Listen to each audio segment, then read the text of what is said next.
Oh man, so a lot of information has come out here today in regards to Eliza Bleu, which, if you don't, or if you didn't watch the video, or if you don't remember, it was a video I made, I want to say it was like last week, talking about her and the controversy that she's been going through involving Twitter and the suspension of the quartering and Brittany Venti for basically trying to expose her for lying about her past of being human trafficked.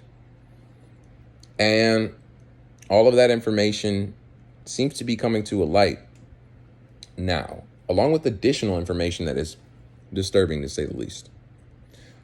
For starters, there was a video that I watched here today of a podcast that she was a part of, and I'm not really familiar with the podcast, but she was basically saying that teachers and parents and the government, politicians, as well as members of the clergy, like faith leaders, the adults in a child's life should decide at what age and maturity level that they are old enough to, perform adult acts with adults. And it even got to the point where she said that, even a 12-year-old can, certain 12-year-olds with certain levels of maturity can most definitely be intimately involved with adults in a consensual fashion.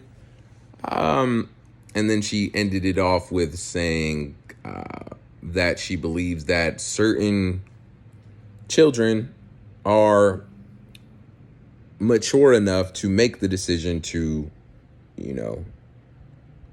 perform adult or engage in adult activities with actual adults. And one, that's wrong. But two, more importantly, that is literally grooming. That's grooming, giving the adults in a child's life that authority is allowing those adults to groom that child in a manner. And in America, we have already decided that it is illegal for adults to do this to children, which is why when somebody says that they think it is right, we take note of that and we have to act about in accordance to this new information. The reason of that would be because when you are an advocate for survivors of human trafficking, but you're arguing that adult humans should be able to choose the age that a person becomes sexually mature, those two things do not go together. When you're somebody who's an advocate who stands up for victims of sex crimes, you cannot then be at the same time advocating for sex crimes to be performed against children, because that's what that is. Whether you're smart enough to understand that in your meth-addled brain or not, and we will get into that, because information has been coming out about her past. Basically, she was not human trafficked for what we understand. She was a groupie for My Chemical Romance that used to recruit other groupies to go on tour and hang out with them and obviously perform acts for them and stuff like that for money and attention and fame or whatever it is, right? And also was addicted to meth. I could tell she did drugs from her face. No amount of work that you get done is going to take away meth mouth, just so you know. It sinks your cellular structure alters. And it's obvious to tell people who have done hard drugs like that in their past.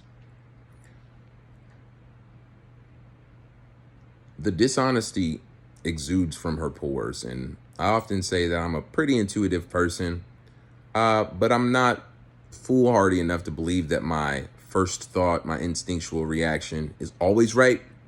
I do pay good heed to it, but I'm always open for having my mind changed.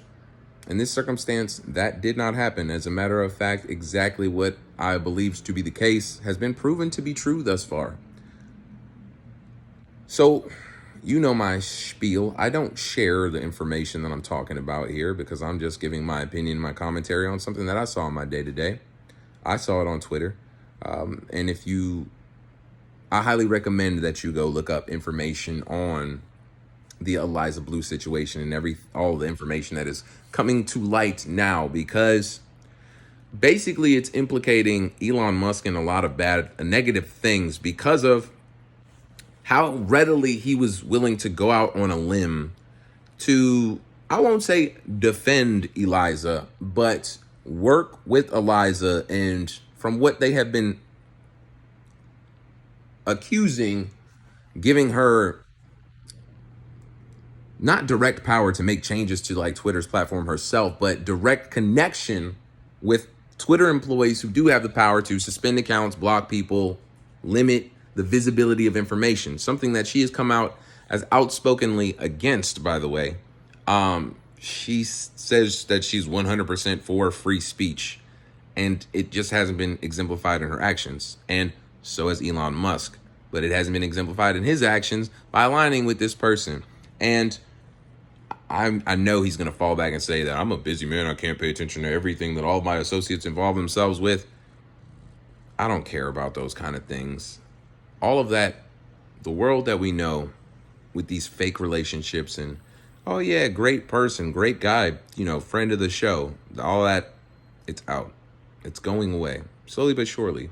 Those who are left with those mentalities are an artifact of an archaic system that is no longer existing, because that would come with trust. There was a time when there may have been real trust between business partners and associates, and there was at least enough privacy of information that unsavory practices or dealings were kept in a controlled environment. With the internet coming out, we have opened the floodgates, meaning that we learn about corruption as it's happening in real time, and that makes the information get scrambled in 80 different ways as to where we get these semi-truths and misinformation abound. We have to be very careful. But one thing that we can't do is trust anybody. Anybody. Let me say, get a little closer to the microphone and say anybody, because going out on limbs and defending people without proof doesn't have the same benefit versus the risk that it used to hold. And the way that we all interact with each other on social media and feign this closeness, like we actually know each other, when before the internet existed, people used to live with each other every day and never know that their spouse had a completely different family. But we sit here and think that we know people on the internet. Well, that's silly to me.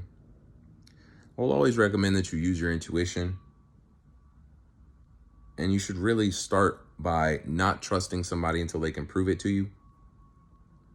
That'll save you a lot of heartache.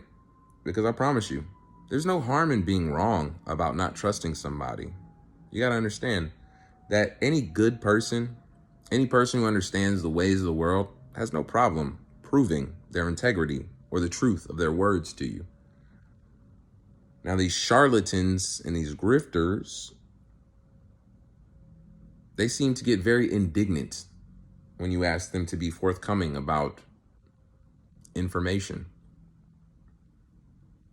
That should raise a red flag to you initially. I can't tell you how to be or how to think, but I can tell you to read in between the lines and don't believe every pretty face and every sad story. When it comes to sad stories, I always like to come from a place of not caring and then seeing you give me a reason to care. Do you know why? Because there are too many sad stories in the world, too many legitimate, listen closely to what I'm about to say now.